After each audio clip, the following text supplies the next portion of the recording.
प्रदेश के कोने में एक ऐसा चावल उगाया जाता है जिसे महाप्रसाद कहते हैं। कहा तो ये भी जाता है कि एक घर में अगर ये चावल पक रहा हो तो पूरा मोहल्ला महक जाता है। मगर इस चावल की महक से सिर्फ मोहल्ला नहीं महक रहा है, विदेश भी महक रहा है। अच्छा, इसका नाम बहुत इंटरेस्टिंग है और नाम से भी ज़्यादा इंटरेस्टिंग है इसके फ़ायदे, और उससे भी ज़्यादा इंटरेस्टिंग है इसका इतिहास। घूम घाम के इस एपिसोड में हम बात करेंगे काला नमक चावल की।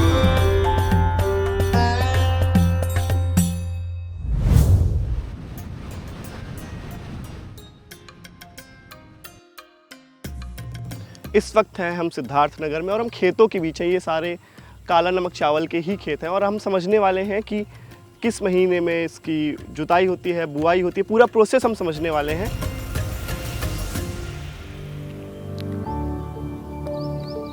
काफ़ी पुराना है, हम लोग के पूर्वज हम लोग को याद ही नहीं है कि कब से लगाया जाता है।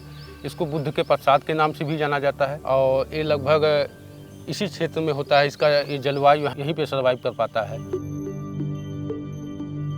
उसमें से कई प्रॉब्लम, हाइट बड़ी होती है, हाँ। हार्वेस्टिंग में बहुत दिक्कत आती है, हाँ। मजदूरी आप जान ही रहे हैं, लेबर कॉस्ट और बहुत कॉस्टली हो जाता है। हाँ। कटाई के समय कटाई, सुखाई, कुटाई, इसमें इतना कॉस्ट आ जाता है, फिर महंगा हो जाता है, बेचने में प्रॉब्लम आता है। कहानी ऐसी है कि भगवान बुद्ध को जब गया में ज्ञान प्राप्त हुआ, उसके बाद वो अपने पिता की राजधानी कपिलवस्तु जा रहे थे। रास्ते में बजहा गांव पड़ता है, जंगल। अब तो अच्छा खासा गांव हो गया, पहले तो जंगल में कुछ परिवार रहा करते थे। उन्होंने प्रणाम किया भगवान बुद्ध को और बोला, भगवान कुछ आशीर्वाद दीजिए। भगवान बुद्ध ने अपनी झोली से एक मुट्ठा धान निकाला, किसानों को दिया। इसको आप निचली ज़मीन में उगाइए और इसको खाइए, इसकी जो सुगंध है वो हमारी याद दिलाएगी। ये दिसंबर के लास्ट में इसकी कटाई होती है। तो ये थोड़ा लेट वैरायटी है। हाँ। तो और धान जब कट जाते हैं, ये नए जो है डंकल धान है या नए जितने भी धान हैं, जब ये कट जाते हैं तो उसके बाद ये तैयार होता है।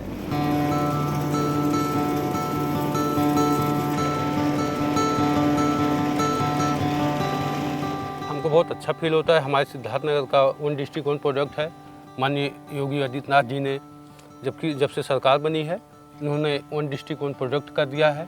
जब योजना लागू किया गया तो व्यापक पैमाने पर प्रचार प्रसार कराया गया, उनका गोष्ठी कराया गया। एक जनपद एक उत्पाद का जो है कपिलवस्तु महोत्सव में भी उनका जो है सेमिनार लगाया गया, अलग से भी सेमिनार कराया गया।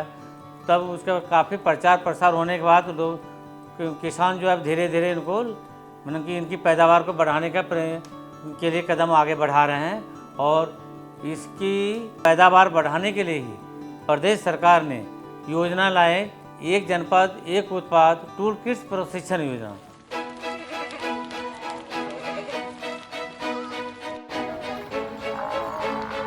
अभी अगस्त का महीना चल रहा है और आप पीछे धान देख सकते हैं। ये ज़्यादा बड़े नहीं हुए हैं, मगर हम पिछले साल का आपको धान दिखाते हैं, आपको चावल दिखाते हैं, ताकि आपको समझ में आए कि इसको काला नमक चावल क्यों कहते हैं। इसके धान काला होता है और फिर चावल जो होता है वो अलग से आपको दिखाएंगे, वो आपको समझ में आएगा। चलिए देखते हैं।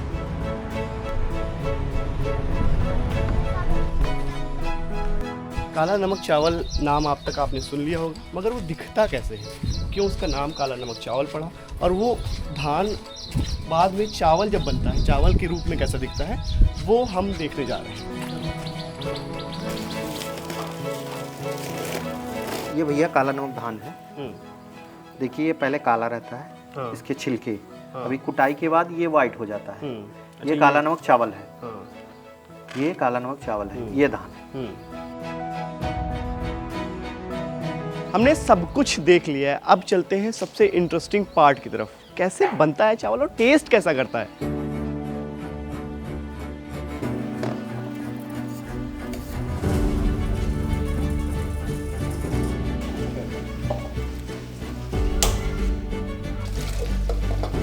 कितनी सीटी लगाती हैं? बस एक ही सीटी? बस। एक सीटी में पक जाता है? हाँ पक गया, एक सीटी में चावल पक गया। उसको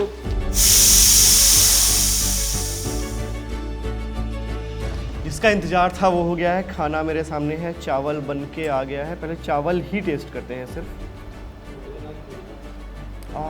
महक, क्या शानदार महक है। जैसे हल्की सी भीनी सी महक है, जैसे बारिश के बाद एक हल्की सी महक आती है, वैसी महक है। और एक टेस्ट भी बहुत अच्छा है। इसको आप मतलब अभी तो हम दाल चावल के साथ खाएंगे, पर आप ऐसे भी खा सकते हैं, नमक या तेल डाल के भी बहुत अच्छा लगेगा ये काला नमक धान हुआ करता था और वो अब साफ ख़त्म हो रहा एकदम, वो अब बचेगा नहीं है। तो विश्वविद्यालयों के पास या कृषि विभाग के पास कोई बीज नहीं था। फिर हमने किसानों से इकट्ठा करना शुरू किया जो लोग लगाते थे। तो इस तरह से करीब पूरे उत्तरांचल में नेपाल से सटे हुए जो ज़िले हैं इसके आसपास जहाँ मिलने की उम्मीद थी, वहाँ खुद हमने गाड़ी दौड़ाई और करीब 250 नमूने इकट्ठा किए। कहाँ एक चीज़ मर रहा था उसको तलाशा, हमने आगे बढ़ाया और अब वो विश्व का सर्वश्रेष्ठ चावल की श्रेणी में वो रखा गया है। तो इससे बड़ी उपलब्धि क्या होगी। तो तमाम जो हमको इनामात मिले हैं, कारण मिले हैं, ये सब इसी का कारण का है कि एक ऐसी चीज़ जो ख़त्म हो जा रही थी हमेशा के लिए, उसको बचाया गया, बढ़ाया गया कि अब तो इसको हम ही नहीं, दूसरे हमारे मुख्यमंत्री योगी जी जिनका हमारे ऊपर आशीर्वाद रहा है, उन्होंने भी हमको बड़ा इसके लिए सराहा और हमें गोरखपुर रत्न का उपाधि दिया कि आप गोरखपुर के रत्न हो, कि काला नमक को बचाया आपने, बढ़ाया। उसके पश्चात हमको राष्ट्रपति से जो भारत का दूसरे नंबर का सिविलियन अवार्ड है पद्मश्री, वो हमको 2024 में उन्होंने मिला। तो ये नहीं कि हमने अवार्ड के लिए काम किया, हम तो काला नमक को बचाए, बढ़ाए और अब ये विदेश में जा रहा है। हमारा सबसे ज़्यादा चावल जो डाकखाने से या रोड ट्रांसपोर्ट हो जाता है अपने देश में जा रहा है। आज ही मेरा ख्याल है कि कई कुंटल चावल हम लोग भेज चुके हैं एक दिन में। तो कहाँ तो ये एक ज़िले में मर रहा था, सिद्धार्थनगर में।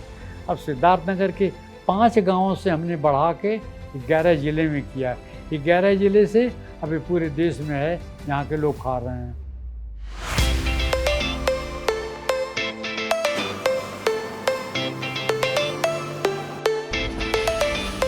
हम यहाँ इस वक्त हैं बुद्धा डिलाइट की फैक्ट्री पर और यहाँ पर जानेंगे कि कैसे काम होता है, एक फैक्ट्री कैसे काम करती है और काला नमक राइस के अराउंड क्या क्या नया प्रोडक्ट बन सकता है, ये भी हम आपको दिखाएंगे।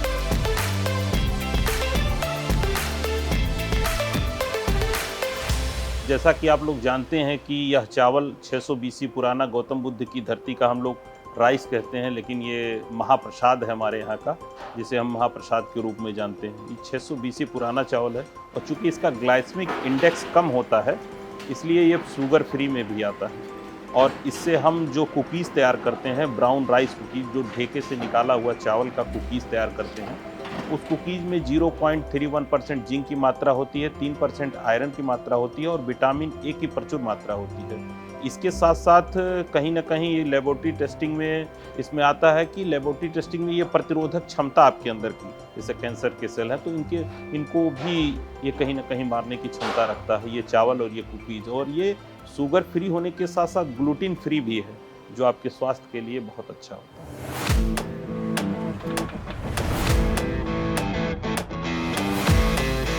भीनी सी खुशबू आ रही, जैसे बारिश के बाद ऐसे मिट्टी से जो महक आती है ना, वो वैसी महक आ रही है। और ऐसे भुने हुए अनाज की तरह भी हल्की मीठी सी महक है, जो मतलब मैं एक्सप्लेन नहीं कर पा रहा हूँ, ऐसी महक है।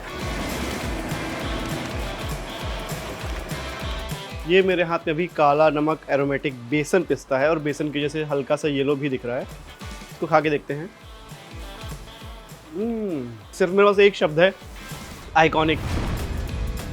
हम अपने बुद्धा डिलाइट की अगर सेगमेंट की बात करते हैं तो उसमें सबसे पहला आता है काला नमक एरोमेटिक राइस कैस्यू कुकीज़, फिर आता है कि भाई काला नमक एरोमेटिक राइस जगरी कुकीज़, फिर हमने जो बताया कि वृद्धों और बच्चों के लिए हम बनाते हैं काला नमक aromatic rice brown cookies, chia brown cookies. फिर अगर हम बेसन पिस्ता की बात करें तो उसमें हम बेसन और पिस्ता में काला नमक एरोमेटिक राइस, इसको हम बोलते हैं बेसन पिस्ता cookies.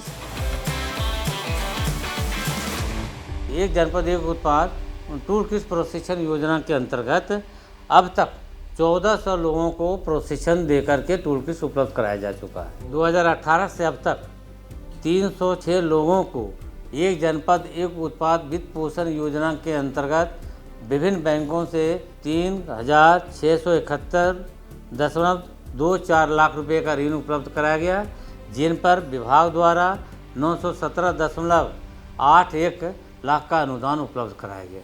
One district one product, एक जनपद एक उत्पाद के तहत हमें काला नमक चावल से काफ़ी लाभ मिला है। उत्तर प्रदेश सरकार की यह स्कीम हम किसानों के लिए और हमारे जैसे उद्यमियों के लिए बहुत ही लाभदायक रही। योगी सरकार का ये है कि एक जिला एक प्रोडक्ट, तो उसके अंतर्गत सिद्धार्थनगर जिले में धान का मार्केट है तो ये थोड़ा महंगा बिकता है, इसलिए जो है बड़े खेती वाली जो हैं वो इसको लगाते हैं। महंगे रेट में बिक जाता है तो उन्हें कुछ प्रॉफिट हो जाता है, वैसे प्रॉफिटेबल खेती है। अगर डॉक्टर चौधरी ने भगीरथ प्रयास नहीं किया होता तो काला नमक रूपी गंगा का अवतरण नहीं होता। हम काला नमक को बासमती से भी आगे बढ़ाएंगे। तो ये थी सिद्धार्थनगर के काला नमक चावल की पूरी कहानी। आपकी थाली पर परोसे जाने वाला ये चावल आता कहाँ से है ये अब आप जान गए होंगे। जान तो आप ये भी गए होंगे कि इसे बुद्ध का आशीर्वाद क्यों कहते हैं। घूम घाम का ये एपिसोड यहीं तक। ये एपिसोड आपको कैसा लगा हमें कमेंट करके बताइए। घूम घाम के बाकी एपिसोड्स भी देखिए और देखते रहिए दी लल्लन टॉप।